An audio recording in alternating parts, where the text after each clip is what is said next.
மக்களுடைய நலத்திட்டத்துக்கான வரிப்பணம், அதை எடுத்து ஸ்டாலின் படத்தை போட்டு ஸ்டாலின், முத்துவேல் கருணாநிதி, அவங்க அண்ணாதுரை, பெரியாரு எல்லாரும் படத்தையும் போட்டு ஒரு கட்சியுடைய விளம்பரத்தை போல விளம்பரத்துக்காக இந்த செலவு செய்யப்படுகிறது என்று இப்ப குற்றச்சாட்டு வந்திருக்கிறது. கோர்ட் நல்லா பாராட்டும், உண்மையிலேயே நல்ல ஒரு தீர்ப்பு கொடுத்திருக்காங்க.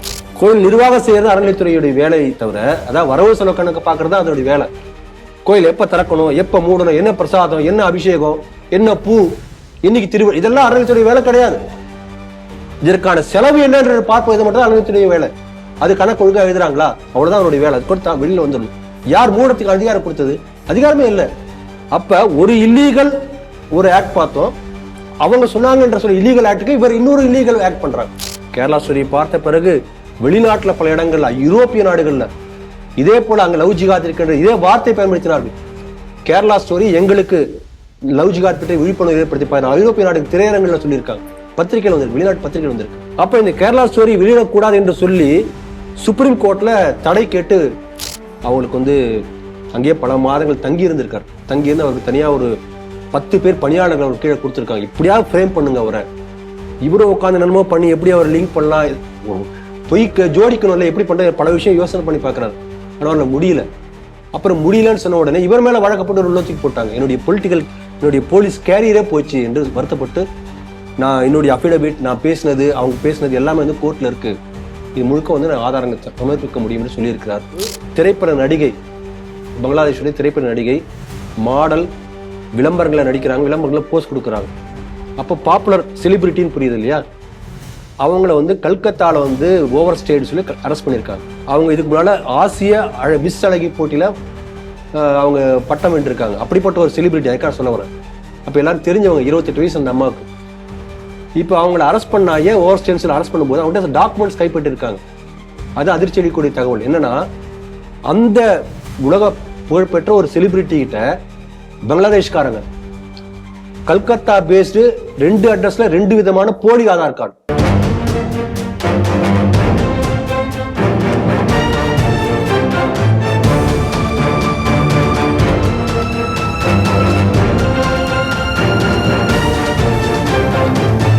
ஸ்ரீ டிவி நேயர்களுக்கு வணக்கம். செய்திகள் சிந்தனைகள் நிகழ்ச்சிக்கு உங்களை அன்புடன் வரவேற்கின்றோம். இன்றைய செய்திகள்: அரசு திட்டங்களில் முதல்வர் பெயர் பயன்படுத்த தடை, உயர்நீதிமன்றம். புதுக்கோட்டை நம்பூரணம்பட்டி சாஸ்தா கோவில் விளக்கு பூஜைக்கு வந்த பக்தர்களை அடித்து விரட்டிய போலீஸ். இந்த கேரள ஸ்டோரி படத்திற்கு தேசிய விருது, பினராயி விஜயன் கடும் கண்டனம். மலேகான் குண்டு வெடிப்பில் காவி பயங்கரவாதம் என்பதை புதிதாக நிலைநிறுத்த நிர்பந்தம், உண்மையை உடைத்த போலீஸ் அதிகாரி. கிரேட்டர் பங்களாதேஷ் மேப் பின்னணியில் சுல்தானேட் பங்களா பயங்கரவாத அமைப்பு, பாராளுமன்றத்தில் ஜெய்சங்கர் தகவல். இன்றைய செய்திகள் சிந்தனைகள் நிகழ்ச்சியில் நம்முடைய மூத்த பத்திரிகையாளர், அரசியல் விமர்சகர் திரு ராம வெங்கடாதிரி அவர்கள். வணக்கம் திரு ராம வெங்கடாதிரி. வணக்கம் திரு நவநீத். நம்மளுடைய திமுக அரசை திராவிட மாடல் அரசுன்னு அவங்க சொல்லிக்கிறாங்க. பட் பொதுவெளியில எப்பவுமே பார்த்தோம்னா ஸ்டிக்கர் மாடல் அரசு தான். மத்திய அரசோட திட்டமாக இருந்தாலும் சரி, வேற மாநிலத்தோட அரசோட திட்டமாக இருந்து எல்லாத்துக்கும் ஒரு ஸ்டிக்கர் ஒட்டி அவங்க அது பேர் எடுத்துக்கிறத நம்ம பார்த்துட்டு வரோம். இப்போ அந்த மாதிரி என்ன பண்ணுறாங்க, முதல்வர் படத்தையே ஒரு ஸ்டிக்கராக ஒட்டிட்டு, அதாவது மக்கள் வரி பணத்தில் அரசு நடத்தக்கூடிய நலத்திட்டத்தில் முதல்வர் படத்தை ஒட்டி எப்படி உடம்பு நோகாமல் எப்படி அவங்க பிரபலப்படுத்தணும் அப்படின்னு பார்த்து திட்டங்களுக்கெல்லாம் முதல்வர் பேர், இந்த மாதிரி மக்களுடன் ஸ்டாலின், உங்களுடன் ஸ்டாலின், இந்த மாதிரி முதல்வர் பேரை வச்சு ஒரு திட்டத்தை அறிவிக்க ஆரம்பித்தாங்க. இதை பார்த்த எதிர்கட்சியான அதிமுக அவங்க என்ன பண்ணுறாங்க, நேராக போய் ஒரு கேஸ் ஃபைல் பண்ணிட்டு இந்த மாதிரி சொல்கிறாங்க, மக்கள் நலத்திட்டத்துக்கு முதல்வருடைய பேர் பயன்படுத்தக்கூடாது, பேரை முதல்வர்ன்றதை பயன்படுத்தலாம், முதல்வருடைய பேரெல்லாம் பயன்படுத்தக்கூடாது அப்படின்னு சொல்லும்போது இதை விசாரித்த உயர்நீதிமன்றம் முன்னாடி இருக்கக்கூடிய பல உச்சநீதிமன்றம், உயர்நீதிமன்றத்துடைய தீர்ப்புகள்லாம் சுட்டிக்காட்டி உயிரோடு வாழும் தலைவர்களுடைய புகைப்படமோ அவங்களுடைய பேரோ பயன்படுத்தக்கூடாது, அது தடை அப்படின்னு சொல்லி மிக மிக தெளிவாக அந்த உத்தரவை கொடுத்துருக்காங்க. அதே மீறி இன்று சனிக்கிழமை முதல்வர் அவர்கள் ஒரு மருத்துவ ரீதியான ஒரு நலத்திட்டத்தை தொடங்கி, அதுவும் அந்த ஸ்டாலின்ற பெயரோட நிற்கிறது. அதை ஹைகோர்ட்ல என்ன சொல்றாங்க, இதுக்கு ஒரு எக்ஸம்ஷன் கொடுங்க, ஏன்னா இதுக்கு ஆல்ரெடி இதுக்கான போஸ்டர் பேம்ப்ளெட்லாம் அடிச்சிட்டோம், இது கொஞ்சம் எக்ஸம்ஷன் கொடுங்கன்னு சொல்லி கேட்டிருக்காங்க. இந்த செய்தி நீங்க எப்படி பாக்குறீங்க? நீங்க ரொம்ப அழகா ஆரம்பிச்சீங்க செய்தியை சொல்லும்போது. இந்த ஆளக்கூடிய திமுக அரசு ஒரு ஸ்டிக்கர் அரசு. அப்ப இந்த 4 ஆண்டு ஆட்சி காலத்துல பல கோடிக்கணக்கான ஸ்டிக்கர் அடிச்சு, ஸ்டிக்கர் அடிக்கக்கூடிய பிரிண்டர்லாம் அவர்களுக்கு பெரிய வாழ்வு வந்திருக்கிறது. அவ்வளவு ஸ்டிக்கர் அடிச்சிருக்காங்க. நீங்க சொன்னப்பறம் எனக்கே அதை யோசனை பண்ணி பாக்குறேன். எத்தனை ஸ்டிக்கர்! நாமளே இந்த ஸ்டிக்கரை பத்தியே பல நியூஸ் பேசியிருப்போம்னு நினைக்கிறேன். தமிழ்ல ஒரு பழமொழி உண்டு, ஊரா விட்டு நெய்யே என் பொண்டாட்டி கையே. ஒருத்தன் மனைவி இருந்தானா அவன் வீட்டுல சமைக்கும் போது ஒரு ஸ்பூன் நெய் தான் ஊத்துவாளாம். வெளியில எங்கேயா மாமியார் வீட்டு எங்கேயா சமைக்க போனா அப்படியே டின்னா ஊத்துவாளாம். ஊரா விட்டு நெய், எனக்கு என்ன கவலை. இது இந்த பழமொழி மூலம் அவங்க சொல்லுவாங்க. இப்ப இதே மனப்பான்மை தான் இந்த திராவிட குஞ்சுகளுக்கு. நீங்களும் நானும் கட்டக்கூடிய வரிப்பணம், மக்களுடைய நலத்திட்டத்துக்கான வரிப்பணம், அதை எடுத்து ஸ்டாலின் படத்தை போட்டு ஸ்டாலின், முத்துவேல் கருணாநிதி, அவங்க அண்ணாதுரை, பெரியாரு எல்லார படத்தையும் போட்டு ஒரு கட்சியுடைய விளம்பரத்தை போல விளம்பரத்துக்காக இந்த செலவு செய்யப்படுகிறது என்று இப்ப குற்றச்சாட்டு வந்திருக்கிறது. கோர்ட் நல்லா பாராட்டும், உண்மையிலேயே நல்ல ஒரு தீர்ப்பு கொடுத்திருக்காங்க. நம்முடைய கேள்வி என்னன்னா, இது தெரியாதா திமுகவுக்கு? தெரியும், தெரிஞ்சே பண்ணிருக்காங்க.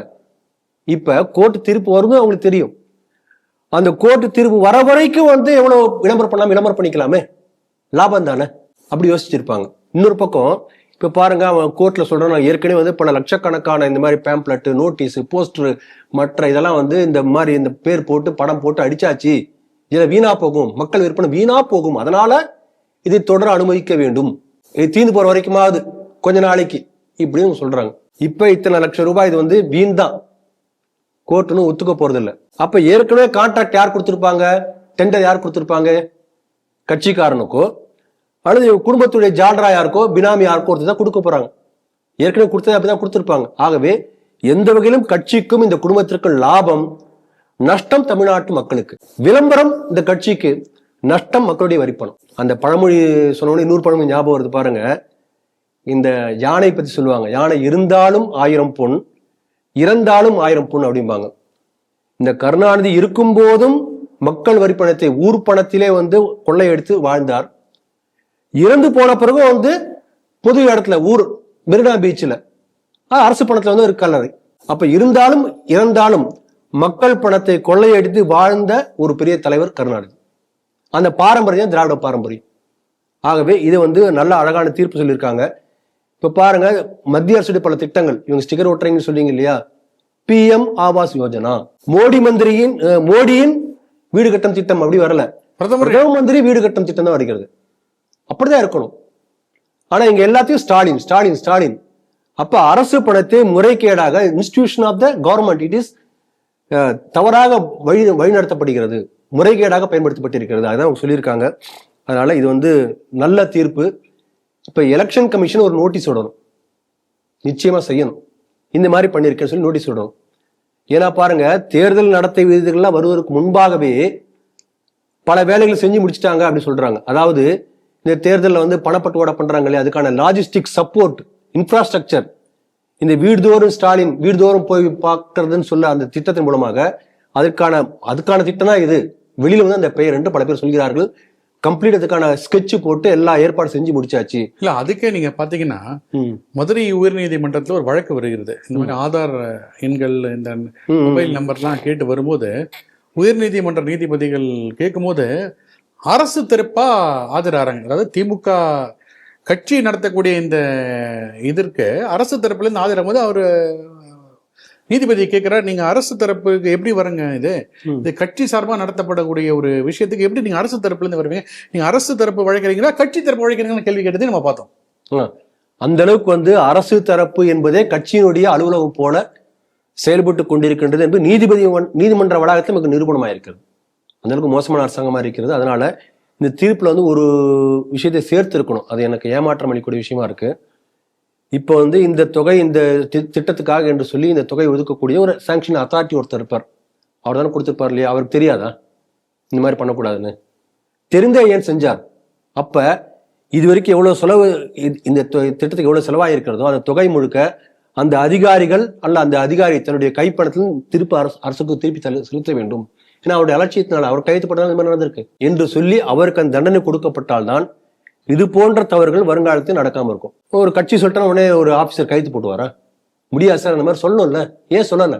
ஆகவே அப்படி தீர்ப்பு கொடுக்கப்பட்டால்தான் இது போன்ற தவறுகள் மீண்டும் நடக்காமல் இருக்கும். அதனால அது ஒரு வருத்தம் அளிக்கக்கூடிய விஷயம். ஆனா எப்படி இருந்தாலும் election commission should give a notice to DMK.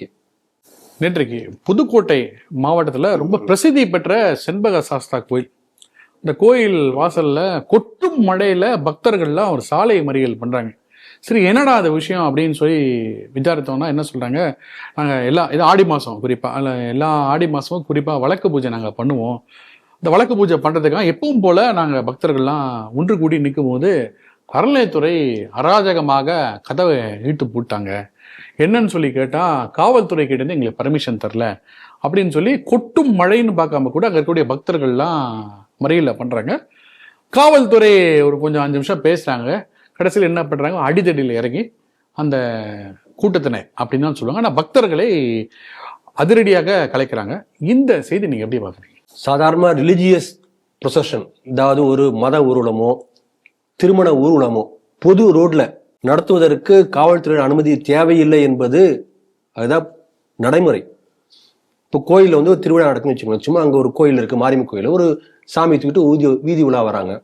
ஒன்று போலீஸ் ஸ்டேஷனுக்கு போயிட்டு நாங்கள் இந்த திருவிழாக நடத்தணும், நீங்கள் அனுமதி கொடுங்கள், அதெல்லாம் கேட்க வேண்டிய அவசியம் இல்லை. ஒரு மேரேஜ் மணமகன் அழைப்பு கார் ஒன்று இந்த வழியாக போகுது, இந்த ரூட் வழியாக போகுது, திருமணம் முடித்த எழுதியாக கேட்குறாங்க. இது தனிப்பட்ட வழிபாட்டு உரிமை கொடுக்கப்பட்டிருக்கிறது. இது வந்து பொது ரோட்ல நான் சொல்றது. ஒரு கோயிலுக்குள்ளார ஒரு பக்தன் வழிபாடு செய்வதற்கு காவல்துறையோட அனுமதி கேட்க வேண்டிய அவசியமே இல்லை. யார் சொன்னாங்க அப்படி சொன்னது? ரோட்ல வந்து எங்க வெள்ளிக்கிழமான ரோட்ல டிராபிக்கை பிளாக் பண்ணி நமாஸ் பண்றாங்க, அனுமதி வேட்ட பண்றாங்க, அதுக்கெல்லாம் நீங்க அனுமதி கொடுப்பீங்க? ஒரு கோயிலுக்குள்ளார ஒரு பக்தன், அந்த பெண்கள் வந்து விளக்கு பூஜை பண்ண ஒவ்வொரு வருஷமும் ஆடி மாசம் பண்றாங்க, வந்து பண்ணோம்னா அதுக்கு அனுமதி வாங்கவில்லை என்று சொல்லி காவல்துறை தடுப்பதற்கு யார் காவல்துறைக்கு அதிகாரம் கொடுத்தது? அப்ப ஒரு மத வழிபாட்டு உரிமையை தலையிடுவதற்கான ஒரு உரிமை காவல்துறைக்கு கிடையாது. ஒரு இல்லீகல் ஒரு ஆக்ட் போலீஸ் பண்ணியிருக்காங்க. இது முதல்ல.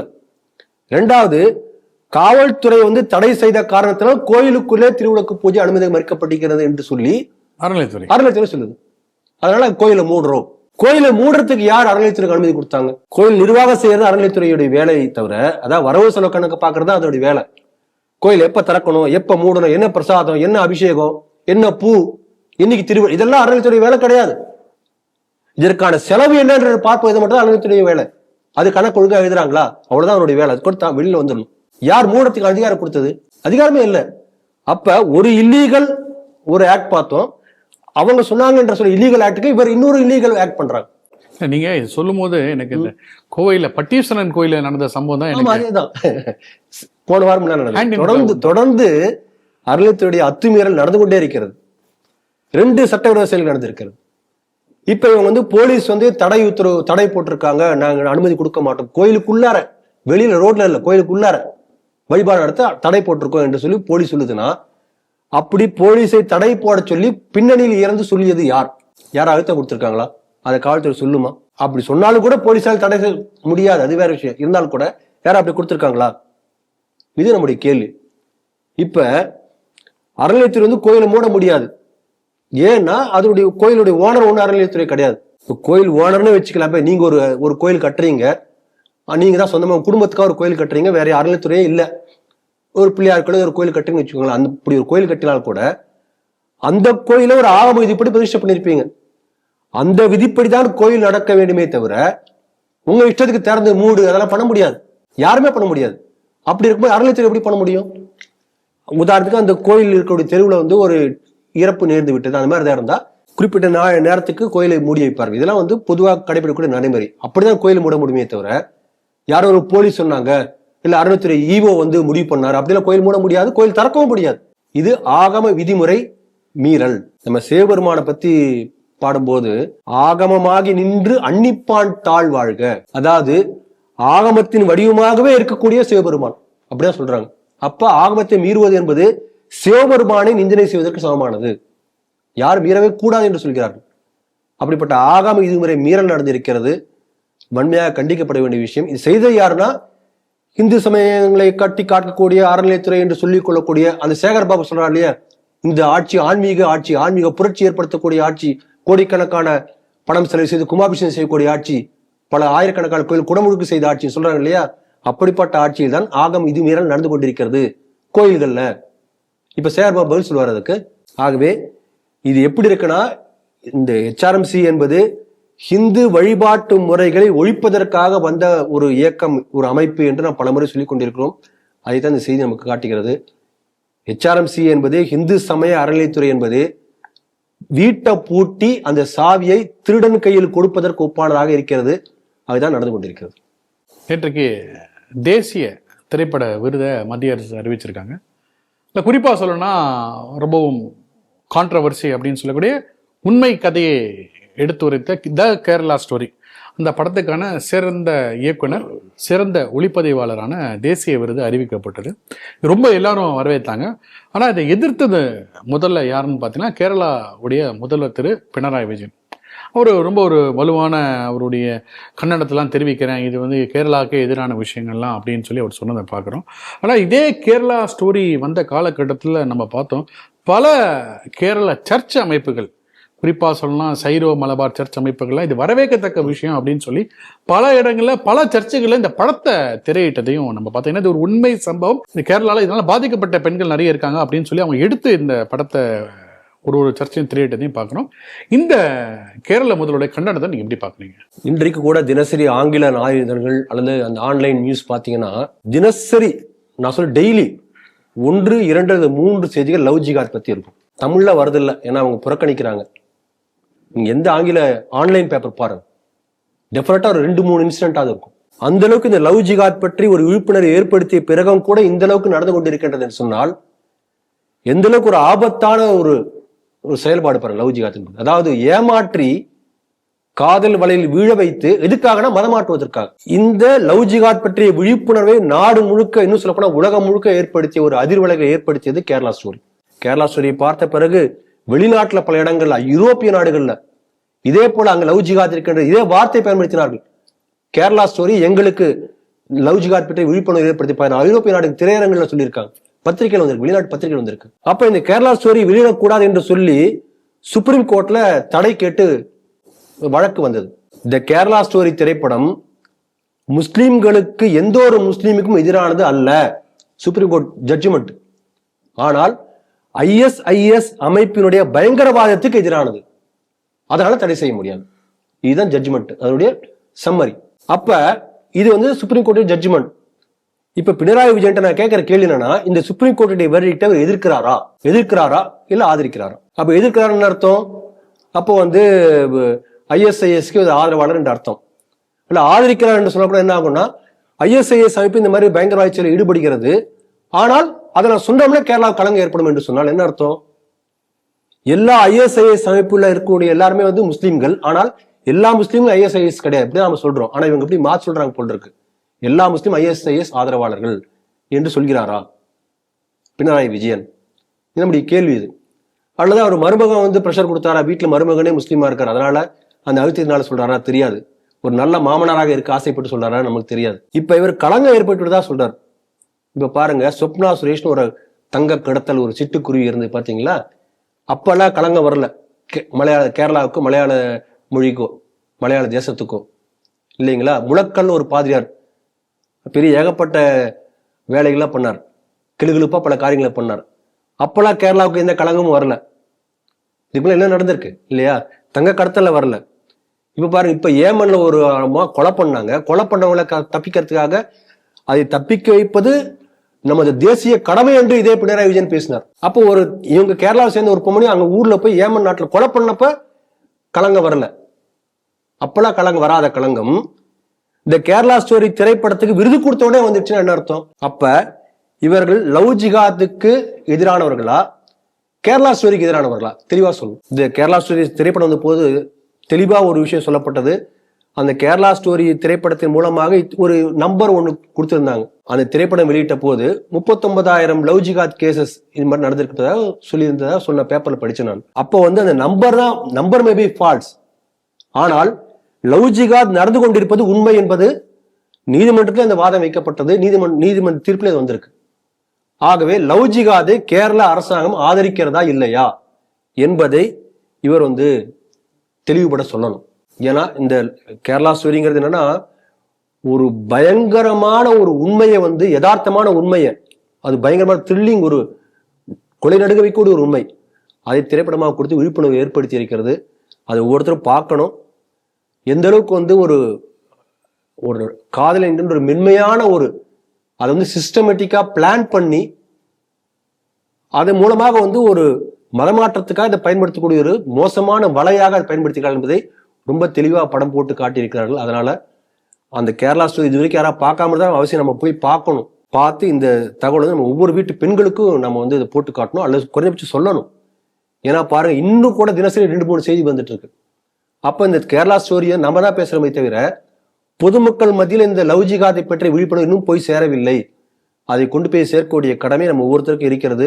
எங்களா யாராவது 2-3 பெண்கள் பார்த்தா இந்த டாபிக் ஆரம்பிச்சு நம்ம பேசணும், பேசி இந்த தகவலை இந்த விழிப்புணர்வை ஏற்படுத்தணும் என்று என்னுடைய வேண்டுகோளோடு இந்த செய்தியை நிறைவு செய்கிறேன். 2008 மாலேகான் குண்டுவெடிப்பு. அப்போ இருக்கக்கூடிய உள்துறை அமைச்சராக இருந்தாலும் சரி, காங்கிரஸ் ஆட்சியில் இருந்த காங்கிரஸ் என்ன பண்ணாங்க, புதுசா ஏதாவது ஒன்று பண்ணணும் அப்படின்னு சொல்லிட்டு காவி பயங்கரவாதம் அப்படின்னு ஒன்று இந்தியாவில் இருக்கிறது அப்படின்னு சொல்லிட்டு ஒரு வேர்டை காயின் பண்ணி இதில் வந்து இது சம்பந்தமாக பல குற்றவாளிகள்லாம் கைது பண்ணுறோம் அப்படின்னு சொல்லி அந்த கேஸை நடத்தி கைது பண்ணி அந்த கேஸில் நடத்தின பார்த்தோம். இப்போ அதோடைய தீர்ப்பு வந்தாங்க. முக்கியமாக குற்றம் சாட்டப்பட்டுள்ள சாத்வி பிரக்யா அவர்களும் கர்னல் புரோஹித் அவர்களும் அவங்க மேலே எந்த ஒரு ஆதாரமும் இல்லை, நீங்கள் சொல்லக்கூடிய குற்றச்சாட்டு உங்களால் ப்ரூவே பண்ண முடியல அப்படின்னு சொல்லி என்ஐஏ நீதிமன்றம் அவங்கள வந்து விடுவித்ததையும் பார்த்தோம். மேலும் அதில் இருக்கக்கூடிய பல ஓட்டைகள் எப்படி இருக்குன்றதையும் பார்த்தோம்.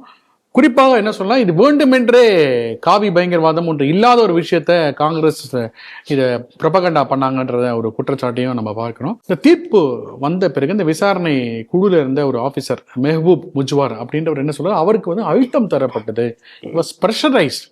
எதற்கு அப்படின்னு பார்த்தோம்னா, RSS உடைய தலைவர் மோகன் பாகவத் அவர்களை கைது பண்ணுறதுக்கான ப்ரெஷர் ஆட்சியாளர்களிடமிருந்து வந்தது அப்படின்னு சொல்லியிருக்காரு. ரொம்ப பரபரப்பான ஒரு குற்றச்சாட்டு அவர் வச்சிருக்காரு. இந்த செய்தி நீங்க எப்படி பாக்குறீங்க?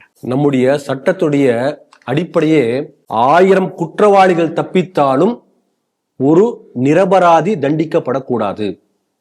இந்த அடிப்படையில் நம்முடைய சட்டம் இயங்கிக் கொண்டிருப்பதாக கோர்ட் நீதிபதி அவங்களுடைய தீர்ப்புகளை இயங்கிக் கொண்டிருப்பதாக நம்ம பல முறை கேட்டிருக்கோம், படித்திருக்கிறோம். இப்ப இந்த மாலேகான் இந்த வழக்கில் என்னாச்சு, ஒரு பயங்கரவாத கூட்டத்தை தப்பிவித்து ஒரு நிரபராதியை வந்து 9 ஆண்டு ஜெயில போட்டிருக்காங்க. இந்த நம்முடைய அடிப்படைக்கு மாறா செஞ்சிருக்காங்க.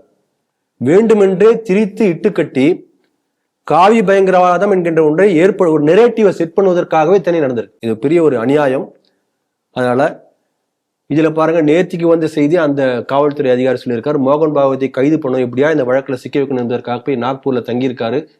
அவங்களுக்கு வந்து அங்கேயே பல மாதங்கள் தங்கி இருந்திருக்காரு. தங்கியிருந்து அவருக்கு தனியா ஒரு 10 பேர் பணியாளர்கள் அவர் கீழே கொடுத்துருக்காங்க. இப்படியாவது ஃப்ரேம் பண்ணுங்க அவரை, இவரை உட்காந்து என்னமோ பண்ணி எப்படி அவர் லிங்க் பண்ணலாம், பொய் ஜோடிக்கணும்ல, எப்படி பண்ற பல விஷயம் யோசனை பண்ணி பாக்குறாரு. ஆனா அவர்ல முடியல. அப்புறம் முடியலன்னு சொன்ன உடனே இவர் மேல வழக்கப்பட்டு ஒரு உள்ளத்துக்கு போட்டாங்க. என்னுடைய போலீஸ் கேரியரே போச்சு என்று வருத்தப்பட்டு, நான் என்னுடைய அஃபிடவிட், நான் பேசினது, அவங்க பேசினது எல்லாமே வந்து கோர்ட்ல இருக்கு, இது முழுக்க வந்து நான் ஆதாரங்கள் சமர்ப்பிக்க முடியும் என்று சொல்லியிருக்கிறார். இதுக்கு முன்பு இருந்த காங்கிரஸ் அரசு பயங்கரவாதிகளை தப்பி வைத்திருக்கிறது, தேசியவாதிகளை கைது செய்ய முயற்சி செய்து அதனுடைய அம்பலமாயிருக்கிறது. ஒரு இந்து விரோத போக்கு தான் இருந்திருக்காங்க. இந்து விரோத போக்கு, அதே சமயத்தில் பயங்கரவாதிகளை காப்பாற்றக்கூடிய போக்கு. எவ்வளவு பெரிய ஆபத்து. இந்து விரோதி கூட நம்ம சகிச்சுக்கிறோம், ஏன்னா இந்துக்கள் விரோதி தான் காங்கிரஸ் அன்றிலிருந்து இன்று வரை. ஆனால் நம்ம இந்து விரோதி சொல்றது மூலம் ஒரு பயங்கரவாத கூட்டத்தை காப்பாற்றி இருக்கிறார்கள். எவ்வளவு பெரிய ஆபத்து அது நாட்டுக்கு, இல்லையா? அதுதான் செஞ்சிருக்காங்க. இதுல பாருங்க, அந்த ஜட்ஜ்மெண்ட்டுடைய சுருக்கத்தை நான் சொல்றேன், 2-3 பாயிண்ட்ஸ் தான். என்ன பண்ணிருக்காங்க, முதல்ல குற்றம் சுமத்திய பிறகுதான் அப்புறம் ஸ்டோரி எழுதியிருக்காங்க. அப்ப எப்பயுமே தப்பு தானே வரும். முதல்ல குற்றம் சுமத்தியாச்சு, இவங்க இந்த அம்மாவும் அந்த கர்னலும் குற்றவாளி முதல்ல இவங்களே புண்ணிட்டாங்க. அப்புறம் இனிமேல் தான் எழுதணும், நம்ம எல்லாமே சாட்சிகள் இல்லை ஜோடிக்கணும். அதுதான் நடந்திருக்கிறது.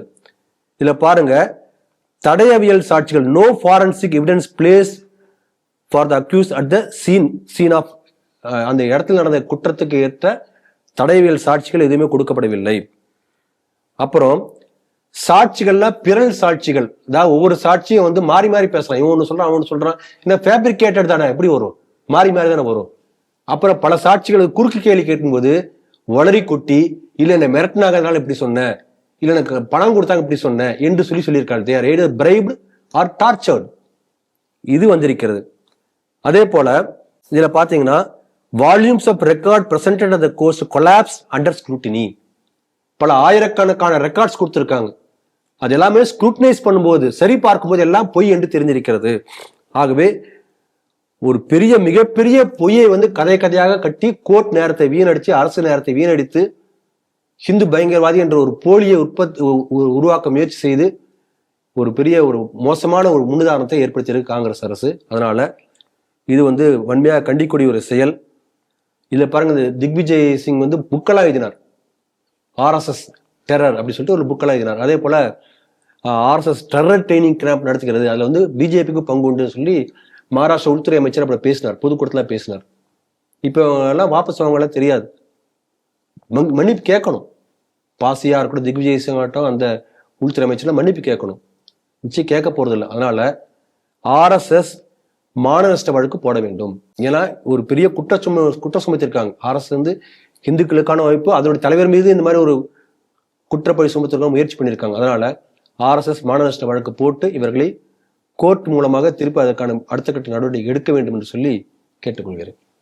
பாராளுமன்றத எக்ஸ்டர்னல் அஃபேர்ஸ் மினிஸ்டர் அவர்கிட்ட ஒரு கேள்வி வைக்கப்படுது. ஜெய்சங்கர் அவர்கிட்ட காங்கிரஸை சேர்ந்த ஒரு எம்பி கேள்வி வைக்கிறாரு. இந்த மாதிரி வங்கதேசில் சுல்தானேட் ஆஃப் பெங்கால் அப்படின்னு ஒரு வரைபடத்தை வரைந்து இந்தியாவில் இருக்கக்கூடிய அந்த வங்கதேசத்துக்கு அருகே இருக்கக்கூடிய மாநிலத்தில் இணைத்து ஒரு சுல்தானேட் ஆஃப் பெங்கால் அப்படின்னு சொல்லி அறிவிச்சிருக்காங்க.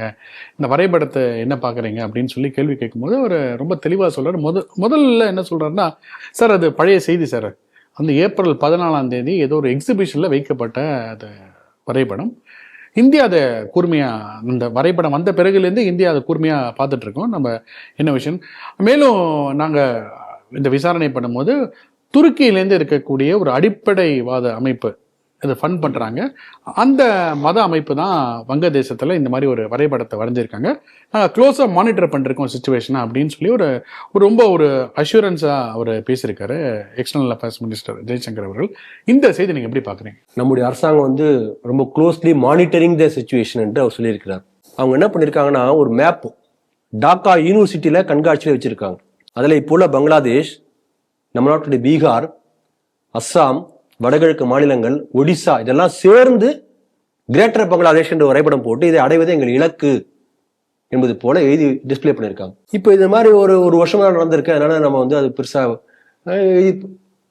பண்ணிட்டு போறாங்க. காலேஜ் பசங்க இது பண்ணி கேம்பஸ் வச்சிருக்காங்க என்று நம்ம புறந்தள்ள முடியாது என்று நம்ம இந்த விஷயத்தை எடுத்திருக்கோம். இன்றைக்கு பார்த்தீங்கன்னு சொன்ன நாட்டினுடைய மிக முக்கியமான பிரச்சனை ஒன்றாக நான் கருதுவது பங்களாதேஷ் இன்ஃபில்ட்ரேஷன்.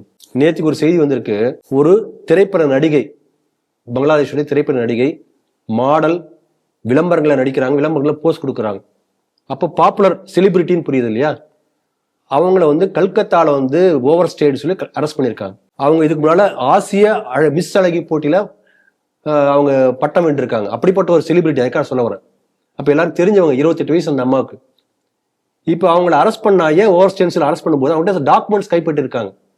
அது அதிர்ச்சி அளிக்கக்கூடிய தகவல். என்னன்னா, அந்த உலக புகழ்பெற்ற ஒரு செலிபிரிட்டி கிட்ட பங்களாதேஷ்காரங்க கல்கத்தா பேஸ்டு 2 அட்ரஸ்ல 2 விதமான போலி ஆதார் கார்டு. ஒரு சாதாரண உனக்கு திருட்டுத்தனமா வரவனுக்கு போலி ஆதார் கார்டு வாங்கி கொடுக்குறான் காங்கிரஸ் கட்சிக்காரனோ ஜமாத்தோ கொடுக்குது நம்ம கேள்விப்படுறோம். செலிபிரிட்டிக்கே வாங்கி கொடுத்துருக்காங்க பாருங்களேன். அப்ப எந்த அளவுக்கு ஒரு வெளிப்படையா செய்யக்கூடிய அளவுக்கு ஒரு போக்கு இருக்கு பாருங்க. மேற்கு வங்கத்துல அவங்ககிட்ட 2 டிஃப்ரெண்ட் ஆதார் கார்டு, ஒரு ரேஷன் கார்டு, ஒரு ஓட்டர் ஐடி, அவங்க பேர் போட்டோவோட கல்கத்தால ஒரு அட்ரஸ் வச்சு இருக்கு, பிடிச்சிருக்காங்க. இப்ப இதே போல வந்து ஒரு வாரத்துக்கு முன்னால மத்திய பிரதேஷ்ல வந்து ஒரு கேஸ் நடக்குது. என்னன்னா, ஒருத்தர் வந்து பிடிக்கிறாங்க, போலீஸ் வந்து அவங்க மேல சந்தேகப்பட்டு வந்து பங்களாதேஷியா இருக்கும் சந்தேகப்படுறாங்க. அவர் உடனே கோர்ட்ல போய் சாட்சி கொடுக்குறாரு, ஓட்டர் ஐடி பாருங்க, நான் வந்து ரமேஷ் அதிகாரி என்று இதுல இருக்கக்கூடிய மால்டா மாவட்டத்தில் இருக்கக்கூடிய ஒருத்தருடைய நான் பையன். உடனே போலீஸ்க்கு சந்தேகம் வந்து என்ன பண்ண, இல்ல நாங்க வந்து வெரிஃபை பண்ண சொல்லி போய் பார்த்தோம்னா 15 வருஷத்துக்கு முன்னாடி வந்து அந்த அவருடைய ரமேஷ் அதிகாரிக்கு 2 பசங்க, இப்ப பார்த்தா அவருக்கு 4 பசங்கன்னு ஓட்டர்ஸ் லிஸ்ட்ல இருக்கு. 2 பேர் ஹிந்து பேர், அந்த 2 பேர்ல ஒருத்தர் இவர், இன்னொருத்தர் யாரோ ரகுங்கிற பேர்ல ஒருத்தர் பேர் இருக்கு. அப்புறம் தூண்டி காட்டணும், ஒத்துக்கிட்டார் பங்களாதேஷ் வந்தவன் தான். அப்ப இந்த அளவுக்கு வந்து வெளிப்படையாக பங்களாதேஷ்ல கொத்தா லட்சமா வந்துட்டு இருக்காங்க. சட்டவிரோதமா வந்து மேற்கு வங்கமே பங்களாதேஷா மாறிக்கொண்டிருக்கிறது. அதுக்கு சாதகமாக இந்த மம்தா பானர்ஜியுடைய அரசு செயல்பட்டு கொண்டிருக்கிறது.